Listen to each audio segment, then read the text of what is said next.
Welcome to Financial Takeoff Airport. Selamat datang di Bandara Udara Financial Takeoff. Your attention please, passengers of Ternak Uang on flight number TU007 to the moon, please boarding from gate 7. Perhatian, para penumpang pesawat Ternak Uang dengan nomor penerbangan TU007 tujuan ke bulan dipersilakan naik ke pesawat udara melalui gerbang 7. This is a pre-boarding announcement for passengers of Ternak Uang on flight number TU007 to the moon. We would like to invite all of the passengers to start boarding. Please prepare yourself. Selamat pagi penumpang sekalian, ini adalah pengumuman pre-boarding untuk penumpang Ternak Uang dengan nomor penerbangan TU007, tujuan ke bulan. Kami mengundang para penumpang untuk melakukan boarding. Mohon persiapkan diri Anda. Welcome to Ternak Uang, flight to the moon. Flight to the moon will take us in 2 hours and 5 minutes. We need to inform you that Ternak Uang flight is full concentration. Before takeoff, we invite you to take headset, books, stationery, snacks, and Panadol. On behalf of the crew on duty, congratulated this flight, and thank you for your choice to fly with Ternak Uang. Para penumpang yang terhormat, selamat datang di penerbangan Ternak Uang dengan tujuan ke bulan. Penerbangan ke bulan akan kita tempuh dalam waktu kurang lebih 2 jam dan 5 menit. Perlu kami sampaikan bahwa penerbangan Ternak Uang ini adalah dengan konsentrasi penuh. Sebelum lepas landas, kami persilakan Anda untuk mengambil headset, buku, alat tulis, cemilan, dan Panadol. Atas nama seluruh awak pesawat yang bertugas, mengucapkan selamat menikmati penerbangan ini.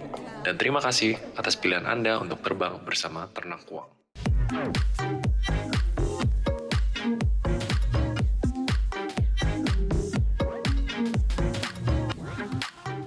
Hai Sobat Cuan, selamat datang di podcast Cuap-Cuap Cuan. Kali ini kita ada di segmen interview dan cukup menarik. Karena apa? Hari ini kita akan bahas mengenai soal financial take off. Financial take off udah kayak pesawat ya. Harus cepat, harus ada yang disiapkan. Kan kalau take off kan pesawat kan macam-macam ya. Segala macam step awalnya tuh udah harus disiapkan. Gak boleh sembarangan. Karena kalau mengingat mengenai take off-nya pesawat tuh ada 311. Ada yang critical 11. Jadi 3 menit di awal, 8 menit di akhir yang cukup berbahaya. Apakah itu terjadi juga di financial take off ini? Apa sih yang harus para milenial, Gen Z, atau mungkin anak-anak sekarang yang sudah lebih early dan mengetahui soal permasalahan finansial harus mulai dipahami agar nggak ada kesalahan-kesalahan. Ya meminimalisir deh, salah sih nggak apa-apa ya, tetapi meminimalisir. Dan kali ini Cuap-Cuap Cuan seneng banget bisa ngobrol-ngobrol bareng sama anak-anak muda yang sangat kekinian, yang pasti out of the box begitu ya. Saya sudah bersama dengan Raymond Chin. Hai Bro Raymond. Halo Maria, apa kabar? Sehat-sehat. Bro Raymond sehat? Sehat dong, tadi pagi olahraga. Jangan lupa ya, karena di tengah. Jadi kan sehat harus sehat dompet sama sehat badan kan ya? Bener.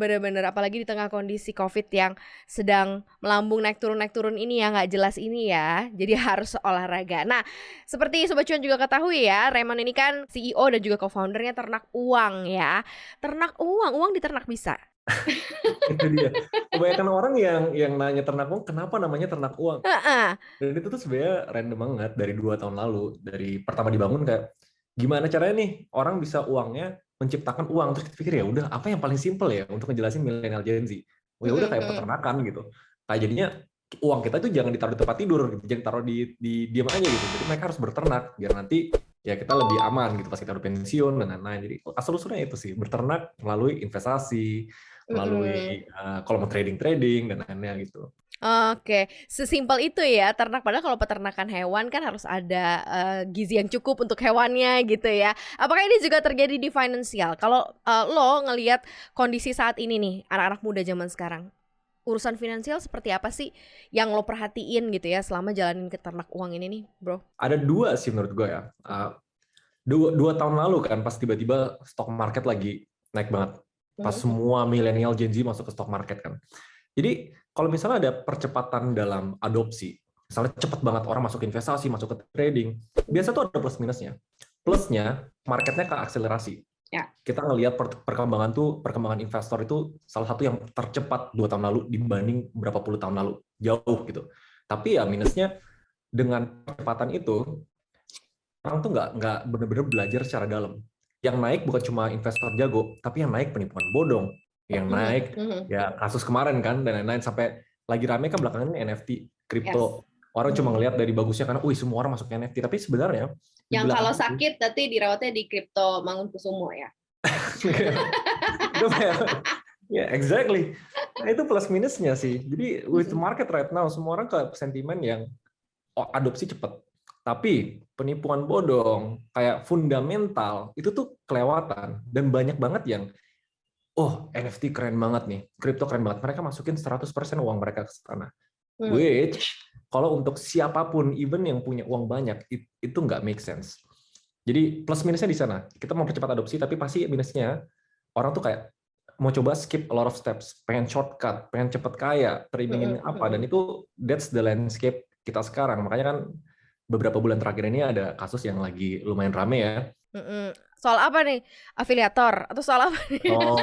NFT rug pull di Indonesia ada project juga, rug pull, bawa kabur uang, total berapa miliar, kemarin ke-hack dan lain-lain itu. Nah ini lo lihat karena fenomena apa? Karena memang anak-anak mudanya yang memang pengen cepet kaya dan gak mau belajar, atau memang karena tuntutan nih? Kan istilahnya, karena kan ada yang bilang gini nih, sekarang kan susah nih cari kerja, jadi harus pilih sesuatu yang memang benar-benar bisa cepet dapat duitnya gitu. Nah kadang-kadang kedekatan sosial media terhadap anak-anak zaman sekarang yang justru tidak terlalu mendidik dengan baik gitu sebenarnya yang gue lihat ya. Tapi lo melihatnya seperti apa? Fenomena yang sebenarnya kalau itu dari dulu semua orang masuk ke suatu industri market cepat gitu pasti ada ketinggalannya, pasti ada fundamentalnya atau apa. Tapi menurut gue ya, yang ngebedain Gen Z ini sama kayak kita ngomong konflik secara global, kita ngomong apapun itu, sekarang tuh sosial media itu meningkatkan semua yang bagus tapi meningkatkan semua yang jelek. Dan sosial media yang paling parah adalah sekarang kita tinggal di zaman investasi, mau trading, mau beli aset, mau apa, akhirnya apa? Membandingkan dengan orang lain. Itu salah satu fundamental aspek psikologi ya untuk milenial sama Gen Z. Kadang nggak membandingkan juga bro, abis terlihat gitu kan, wah gila gue pengen kayak apa di caranya gitu, ikut gitu. Itu dia. Dulu bayangin deh, dulu sebelum sosial media marak banget ya, orang investasi dapat 10% tuh senang banget. Dulu gue beli reksadana dapat 10% tuh senang banget. Tapi sekarang rasanya, wah, kok nih orang bisa untung puluhan juta, ratusan juta sehari. Sampai dulu modus titip dana yang 20% sehari, 10% sehari itu nggak semarak sekarang. Karena dulu nggak make sense gitu loh, orang gue 10% happy. Tapi sekarang gara-gara fenomena sosial media, orang tuh terlalu gampang masuk ke mentalitas cepat kaya, tapi nggak mau belajar secara fundamentalnya. Masalahnya tuh emang harus kejar-kejaran sih dengan sosial media, dengan membandingkan diri, dengan percepatan adopsi, nggak catch up sama edukasinya. Edukasinya tuh selalu lagging dibanding percepatan adopsinya. Nah makanya hopefully itu kita bisa fill gap percepatan adopsi sama edukasinya tuh kita mau coba fill. Berarti keresahan itu juga ya akhirnya membawa lo membangun bersama dengan teman-teman ternak uang ini ya? Benar. Dan banyak banget orang yang pertama kali masuk ternak uang itu pertama kali DM. Kalau kita kan, gua Timothy Veli itu content creator. Setiap hari kita dapat puluhan bahkan ratusan DM. Banyak banget yang masuk ke ternak uang itu karena apa isi DM-nya dong, pengen tahu. Wah, macam-macam. Rata-rata yang menjadi, mungkin ini juga gambaran sebelum kita akhirnya nanti masuk ke kenapa kita harus financial take off nih. Yang paling sering, kok gue mau mulai investasi, mau mulai dari mana gitu loh. Oke. Itu paling sering. Karena problemnya informasi saking banyaknya mereka bingung mau mulai dari mana. Itu bisa good and bad thing kan di YouTube semua, tapi masalahnya gini, ada yang bilang A paling bagus, B paling bagus, C paling bagus, gue harus dengerin yang mana. Itu paling sering. Kedua, yang paling sering adalah kok gue baru ketipu, gue rugi nih kemarin titip dana segini, gue invest di NFT tabungan hidup gue, harusnya dipakai buat uang kuliah tapi projectnya rug pull, itu istilah NFT ya. Rug pull tuh projectnya orangnya kabur duitnya, dan itu jadi kayak problem banget gitu. Karena kalau kebanyakan orang mau investasi di sebuah aset, yang dipelajari menurut gue ya, bukan asetnya dulu, tapi fundamental money management dulu, mindsetnya dulu. Karena with the right mindset, nggak mungkin dong lo taruh tabungan hidup di aset yang nggak gitu proven, yang udah orang tahu high risk. Itu contoh-contoh DM yang dalam setiap hari itu kita ngerasa gila sih. Bagus, semua orang langsung melek investasi. Siapa sih 10 tahun lalu yang umur 18 tahun, 17 tahun mau investasi, nggak kepikiran. Sekarang udah kepikiran. Tapi ya itu ada yang di jalannya benar, ada yang di jalannya salah. Kalau sekarang presentasi yang lo lihat selama berkembang dan jalanin ternak uang, presentasinya masih banyak yang salah atau yang udah mulai bener nih sekarang? In my opinion ya, Mm-mm. kalau dari data publik, dari data yang kita lihat dari pengguna ternak uang dan lain-lain, kebanyakan itu benar. Kebanyakan mulai ke arah yang benar. Tapi kan banyak orang-orang yang nggak reach sosial media di bagian sisi baik. Sosial media pasti ada sisi baik, ada sisi buruknya. Yang ini tuh nggak reach. Jadi kalau secara DM tuh lebih banyak orang sharing masalah mereka. Harus ngapain, kok lagi di PHK, gue harus ngapain, dan lain kebanyakan tuh di sana gitu. Nah, jadi sekarang menurut gue ada di balance, cuma gimana cara kita naikin orang yang punya problem ini untuk pindahin ke yang lebih baik gitu. Oke. Seterbuka itukah mereka? Artinya senang nih gue ketika ada sebuah aplikasi yang bisa dekat banget gitu ya dengan para followersnya dan bisa membantu gitu. Nah, seterbuka apa sih orang-orang ini yang mend-DM ternak uang atau yang terlibat dengan dari teman-teman di ternak uang bisa dibantu atau bisa digiring untuk menjadi lebih baik? Tadinya mungkin baik, tersesat ataukah seperti apa tapi diarahkan gitu ya. Diarahkan. Nah, ini bahasa yang paling tepat sih. Diarahkan. Gimana, Bro? I think yang benar-benar ngebedain milenial Gen Z sekarang, mereka tuh sangat amat sosial. Ada risetnya yang nunjukin bahwa 60% dari mereka membuat investment decision based on social. Mau itu kata orang, dari social media, bahkan banyak banget milenial Gen Z bikin keputusan investasi dari kata orang, kata influencer dibanding expertnya. Jadi itu sebenarnya plus minus kan. Plusnya dengan sosial itu ngedorong orang buat lebih berani mulai. Oh, karena ada teman, ya udah deh mulai deh gitu. Tapi itu akhirnya mendorong orang juga yang karena mereka tahu ini sosial, mereka menggunakan sosial itu untuk mengiming-iming ke investasi bodong. Dan itu banyak banget sampai sekarang. Gue tiap hari bisa di-invite ke grup Telegram yang titip dana untuk biaya kuliah kamu, untuk biaya pensiun kamu, untuk orang tua kamu. Mereka menjanjikan. Terus mereka titip dana dijamin profit segini. Karena mereka tahu itu sosial kan. Mereka cuma diiming-iming kayak gitu, terus ya udah coba aja gitu. Akhirnya hilang gitu. Nah, aspek sosial ini sebenarnya yang kita tahu ini pedang bermata dua. Jadi ternak uang tuh mau coba fill the gap. Kita salah satu media pertama yang lebih transparan soal keuangan pribadi. Kita lebih berani untuk share, kalau misalnya ada orang DM, kita izin ke orang, boleh nggak ini di-share untuk jadi cerita untuk orang lain. Kalau misalnya ada orang yang profit, kayak kemarin kita ngelakuin TradeFest, ada satu ibu-ibu rumah tangga punya profit di saham 600%, kita minta izin jangan cuma share profit, kita jadiin konten ya, kita jadiin edukasi ya gitu. Jadi part-part itu yang kita mulai majuin karena kita tahu sosial itu aspek penting. Jadi kita harus responsibel dengan keluaran edukasinya gitu. Oke, ini yang bisa didapetin berarti ya di ternak uang. Nah, apa sih sebenarnya yang selain tadi mengarahkan, apa yang bisa teman-teman dapetin juga nih di ternak uang? Artinya kan biasanya nih kalau misalnya jadi investor pemula masuk ke salah satu sekuritas gitu ya, terus banyak banget nih sahamnya, nggak ngerti mau masuk yang mana gitu kan. Digabung sih diajak join sih di Telegram ya sekarang ya, lagi masanya Telegram atau WhatsApp. Ada sih di situ insight gitu. Tapi kan nggak ngerti ya basicnya. Jadi cuman karena ada uangnya terus bingung mau diapain, mau beli saham tapi nggak kenal juga. Nah, ini seperti apa nih yang dilakukan oleh anak-anak muda di ternak uang nih untuk lebih mengajarkan bukan hanya mau investasi tapi melek sama investasinya? Kemarin tuh kita kan baru announce tutup investment dengan Pak Patrick Waluyo. Salah satu kata-katanya juga, mereka percaya bahwa pendorongan akselerasi milenial Gen Z ke investasi itu banyak yang loss gitu loh. Tapi ternak uang di sini kita mau coba fill the gap secara end to end. Jadi kalau misalnya di deskripsi ternak uang adalah edtech. Kita platform edukasi dan media untuk literasi finansial. Jadi mulai dari orang yang biasa orang pertama kali ketemu kita di Instagram. Konten Instagram kita desain sesimpel mungkin, segampang dicerna mungkin, tapi selalu ada unsur edukasinya. Selalu ngasih tahu tentang fundamentalnya, tentang money management yang benar, tentang case-case-nya. Biasanya kalau udah tahap itu, mereka lihat-lihat ternak uang ada offer apa. Karena kita tahu banyak banget informasi yang beredar dan itu terlalu scattered. Ada yang bahas apa. Nah, kita di lead sama co-founder kita satu lagi namanya Felicia Putri Ciasaka. Dia punya gelar CFA level 3. Dan kan cuma ada berapa ratus orang di Indonesia yang punya gelar itu. Akhirnya kombinasi itu plus dia seorang content creator, dia bikin kurikulum yang benar-benar simple dan gampang diikuti buat orang yang dari nol nggak ngerti sama sekali. Modul kita tuh mulai dari money management, cara pelunasan hutang, cara pemilihan asuransi yang tepat, Jadi nggak benar-benar cuma investasi. Tapi setelah mereka mengerti fundamentalnya, terus misalnya mereka terajak untuk investasi saham, kita tuh ada divisi riset. Kita ada divisi riset. Kalau misalnya ngelihat report-report dari sekuritas, itu kan kompleks, banyak gitu. Nah, kita bikin itu sangat mudah dimengerti untuk milenial sama Gen Z. Jadi seandainya mereka mau mulai investasi, kita ada divisi riset untuk nge-kolase semua informasi di market dan bikin easy to understand. Mulai dari news, mulai dari report, mulai dari watchlist, dan itu kita bikin sifatnya subscription. Karena kita butuh, kita tahu informasi investasi atau finansial itu nggak mungkin cuma sekali belajar terus berhenti. Nggak ada gitu.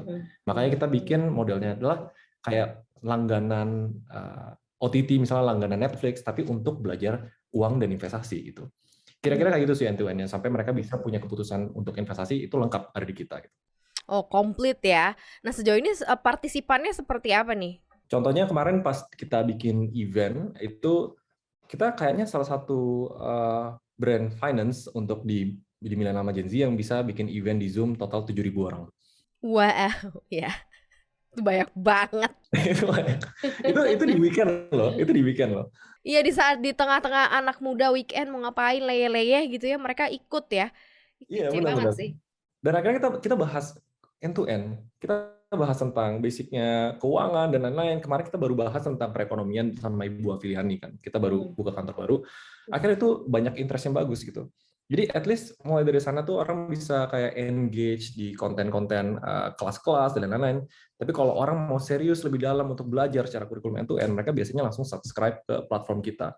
Dan surprisingly, karena kita platform edukasi, kita nggak boleh, misalnya kayak kemarin lagi NFT lagi naik, kripto lagi naik gitu. Dan banyak orang, jujur ya, banyak dari member kita juga keluar terus langsung masuk ke kripto NFT, tapi mereka unguided. Kita cepat, kita langsung tim riset kita, tim modul kita langsung bikin video tentang NFT dan cryptocurrency. Dan kita salah satu startup pertama di Indonesia yang keluar report tentang satu NFT. Itu reportnya lumayan well made, berapa halaman untuk ngejelasin apa project ini gitu. Dan itu kita salah satu yang pertama. Jadi sebenarnya misi dari awal sampai akhir tuh kita mau ngedemokratisasi informasi finance yang susah, yang biasanya orang pikir kompleks, tapi gampang buat milenial sama Gen Z, biar mereka nggak terjebak sama ya misalnya proyek-proyek rakpul dengan investasi bodong. At the end kita banyak, kalau ngomong testimoni, banyak yang mulai dari nol, akhirnya bisa belajar sama kita, akhirnya bisa cuan di saham, akhirnya benerin hutangnya, akhirnya berinvestasi, dan lain-lain. Dan itu sih, at the end, itu yang bikin kita ngerasa, wah kita ngelakuin sesuatu yang actually dibutuhkan oleh masyarakat gitu. Itu sih yang paling penting ya, bisa menemukan goal apa sih yang dicari nih. Kalau misalnya ada kesalahan terhadap finansial sebelumnya, misalnya punya utang, ya lo masuk ke dalam arah yang bener, goal untuk membereskannya itu bisa terjadi gitu. Nggak cuman ngomong doang gitu kan, tapi ada aplikasi yang jelas. Nah, kalau lo ngelihat ke depannya seperti apa sih, Bro? Artinya kan berarti ternak uang ini pasti punya gambaran ke depan nanti akan ada lagi trennya gini, trennya gitu, trennya apa-apa.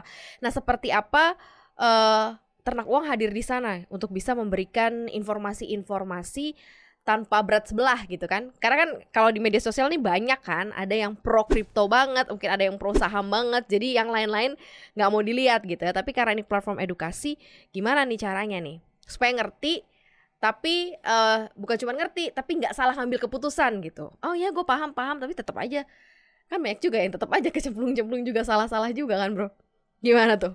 Itu jawabannya lumayan bosen ya kalau kita ya. Jawaban bosennya adalah investasi yang terbaik apa? Tergantung masing-masing. Kita selalu bilang gitu. Benar. Kayak beli saham tergantung masing-masing gitu. Tapi gini, kebanyakan orang tuh nggak, kita bikin konten dan edukasi yang bikin orang bisa make their own decision. Contohnya, kita tuh nggak bakal berhenti inovasi where the money goes. Karena at the end, keputusan orang kan dengan uangnya itu keputusan mereka masing-masing. Dan gimana caranya kita make power itu ada di tangan mereka dengan cara setiap kita bikin modul, setiap kita bikin kurikulum, itu benar-benar carefully written. Karena kita nggak mau ngebias ke satu, karena banyak yang suka investasi kripto. Karena cepat gitu kan. Tapi banyak yang nggak suka juga. Edian makanya pas kita bikin modul kripto itu, kita langsung layout. Kripto itu cocok untuk siapa sih? Cocok untuk kamu yang bla bla bla. Kelihatan dari global, volatilitasnya masih lumayan tinggi, jadi tolong atur portfolionya jangan lebih dari 10-20%. Dan kebanyakan dari angka itu tuh pakai guideline dari expert-expert yang punya sertifikasi.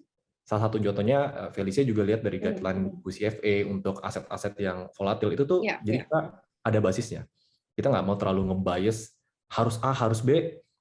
At the end adalah gimana cara uang milenial sama Gen Z ini aman, nomor Mhm, satu, mhm. dan dua, grow sesuai dengan profil mereka Yes. masing-masing gitu. Oke. Menarik ya. Jadi ini Sobat Cuan nih gambarannya. Jadi kalau ngelihat, salah satu platform aplikasi yang memang bisa jadi panduan nih mungkin, ternak uang udah ada semua nih yang dari tadi gue denger nih ya apa yang disampaikan oleh, Ko Raymond. Tapi kita bicara mengenai financial take off. Ini kan sesuatu hal yang memang harus dipersiapkan. Pesawat aja mau take off kan ya mesinnya harus oke gitu kan.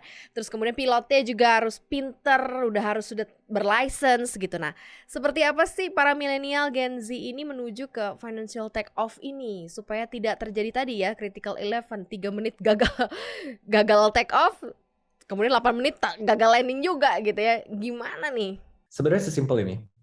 Kita truly believe perekonomian Indonesia itu sebenarnya on the right track to become one of the top economies nanti di tahun 2040 sekian. Tapi problemnya ada dua.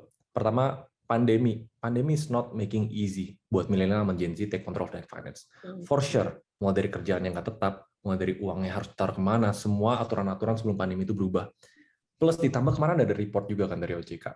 117 triliun rupiah kan itu. Itu uang yang ditilep investasi bodong. So, kita mikirnya kayak gini.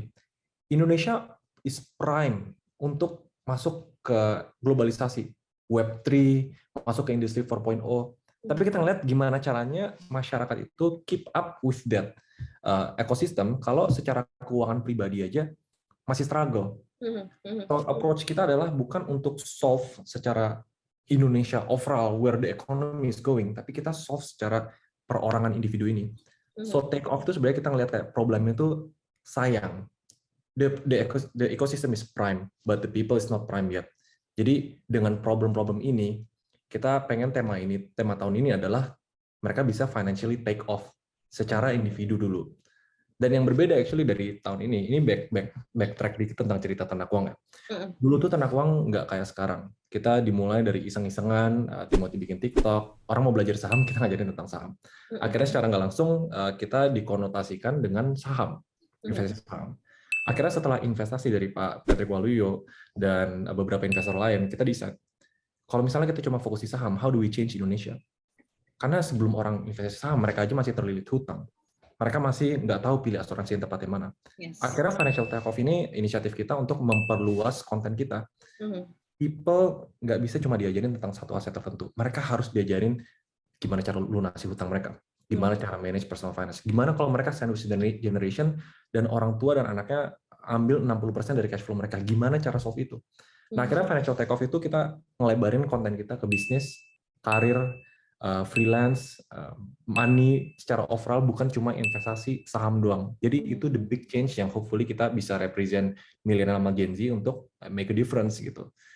Hopefully ya the next 10 million people yang kita impact, mereka bisa reach financial independence melalui ya pembelajaran dari konten-konten kita yang akhirnya mereka bisa implement juga. Pastinya sih. Tapi kalau gue tanya ke lo dari versinya seorang Raymond Chin, financial take off tuh apa sih? Menurut versi lo ya, artinya kalau boleh ditulis 1, 2, 3-nya tuh apa? Sehingga orang bisa disebut financially take off as a personal atau secara individual. Checklist 1, 2, 3-nya sebenarnya kita nggak jauh kemarin ya. Ini secara internal. Kita bilang, apa sih yang nge-define orang financial take off gitu. Kita simpelnya ngelihat dari piramida keuangan. Piramida keuangan itu 3 yang pertama itu biasanya paling krusial untuk milenial sama Gen Z. Pertama, take control of your cash flow. Jadi checklistnya adalah orang nggak terjerat dengan pengeluaran dan pemasukan. Jadi ada udah oke di sana, then you can go to the next step. Next stepnya adalah making sure keuangan lu aman, protection. Kita make sure orang punya dana darurat, make sure orang punya asuransi yang tepat gitu. Then people can think about investment. Baru orang bisa think about growing, memperbesar, menternak uang mereka. Di situ kita ngerasa bahwa that's where most people ngerasa mereka bakal take off.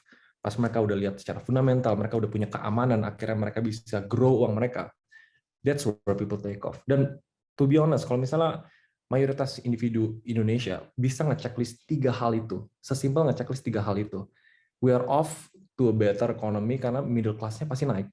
Karena banyak banget karakteristik middle class mau itu dari negara lain, mau itu China, mau itu Singapura, mereka pasti nge-checklist 3 hal ini. Bukan cuma segi income doang, tapi mereka bisa punya keamanan dan mereka akhirnya punya aset mereka tuh grow gitu. Oke.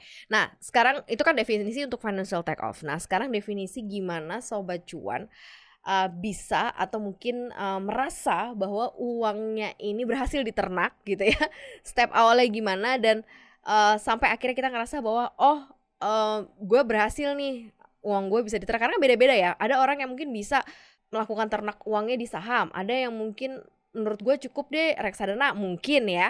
Ada yang mungkin ngerasa bahwa gue tuh terlalu konservatif jadi nabung aja atau beli emas aja misalnya. Nah ini gimana nih ya supaya yang dengar kita milenial Gen Z Sobat Cuan ini tahu bahwa gini toh cara konsepnya sehingga lo bisa merasa bahwa uang lo ini diternak dengan baik gitu ya atau beternak dengan baik. Gimana nih bro? Ini nih, mungkin ada satu kata yang buat ngejelasin financial take off lebih gampang. Kita sedikit ubah mission statement kita di tahun ini, yaitu katanya lebih ke financial independence. Yes. Financial independence itu artinya kita akhirnya bisa ngelakuin apa yang kita mau lakuin dan hidup tanpa kayak terjerat banget dengan uang. Mayoritas orang kalau di tahap itu mereka bakal punya happiness index yang lebih tinggi biasanya kayak gitu. And that's how people take off. Dan untuk mayoritas orang yang misalnya kita mulai dari yang minus dulu posisinya bukan dari nol. Yang minus misalnya punya hutang banyak, terjerat pinjol, atau misalnya punya keluarga atau sandwich dan lain-lain gitu. Itu tuh kita harus solve dulu. Step by step-nya tuh at the end jawabannya pasti bosen. Itu memperbaiki keuangan mereka secara strategis dulu sebelum dipikirin uangnya mau beternak di mana. Okay. Because nggak responsible buat kita berharap uang kita berternak kalau uang kita tuh masih umpamanya nyangkut di tempat lain. Jadi kebanyakan dari kita kalau di komunitas kita tuh ada yang nanya, saya pekerja UMR misalnya punya gaji segini, apakah invest 50% dari gaji di saham itu baik atau enggak gitu. Itu pertanyaan common banget di komunitas kita. Tapi yang kita lakuin itu bukan langsung, iya bagus kalau misalnya begini gitu. Tapi kita tanya, sekarang situasinya punya tanggungan nggak? Punya hutang nggak? How are you managing your lifestyle? At the end, walaupun orang nggak suka jawaban itu jawabannya akhirnya bakal bikin mereka lebih one step closer to financial independence. Buat apa investasi sahamnya banyak gitu misalnya. Tapi itu di fuel dengan hutang. Surprisingly banyak orang mulai duit investasinya dari hutang. Which itu kita anti banget. Jadi at the end balik lagi ke kita mau bantu keuangan personal dulu sebelum kita ngomong investasi actually. Yes, setuju banget. Jadi memang ini ya nggak sesimpel itu, semuanya butuh proses ya Sobat Cuan ya. Jadi jangan terlalu terburu-buru pengen dapet cuannya tapi nggak mau belajarnya. Nah, mungkin ada pesan bro buat yang dengerin kita, yang nonton kita nih dari ternak uang atau bersama dengan ternak uang untuk menuju ke financial take off, gimana nih? Pesannya apa ya? Kita tuh really believe ya, financial independence is a really good word for us. Financial independence. Karena kalau misalnya kita ngomong financial freedom, itu kayak untuk kebanyakan orang, apa sih financial freedom, kayak terlalu ngawang gitu, gue pengen liburan, pengen apa gitu dari passive income itu. Tapi financial independence itu harusnya lebih attainable buat mayoritas orang. Dan to reach that, ya intinya kita mulai dengan mindset yang benar. So walaupun ada yang menjanjikan misalnya, cepet kaya dari sini. Bisa dari NFT dapat puluhan juta, ratusan juta, dari kripto bisa sehari naik ratusan persen gitu. Gue actually punya quote yang gue sebut juga di salah satu podcast yang terkenal, gue bilang daripada incer cepet kaya, mendingan incer kaya pasti. Dan kaya pasti itu pasti kaya itu dengan cara following the process. If you understand compounding interest, if you understand gimana cara kerja berbunga, cara investasi dari YouTube sampai umur 30-40, kaya pasti itu bisa dicapai mayoritas orang. Kaya cepat, itu lobang buat at the end kita punya unrealistic expectation terhadap growing our money.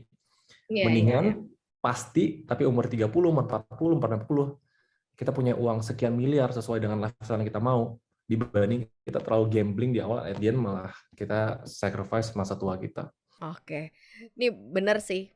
Ya, itulah ya perlunya mentor dalam kehidupan, terutama juga mentor finansial, dan kayaknya mentor-mentor terbaik juga sudah ada di Ternak Uang nih ya. Jadi bisa terbuka saja untuk semua sobat-sobat pencari cuan untuk bisa mengetahui kira-kira step apa saja yang harus dilakukan, dan ya itu ada pendampingan ya sampai menuju ke financial goals, financial take off, atau financial freedoms nextnya begitu ya. Terima kasih banget ya Bro Raymond udah ngobrol-ngobrol bareng sama kita di Cuap-Cuap Cuan. Hari ini semoga sukses, salam buat teman-teman di sana, sukses dengan berbagai macam konten edukasinya.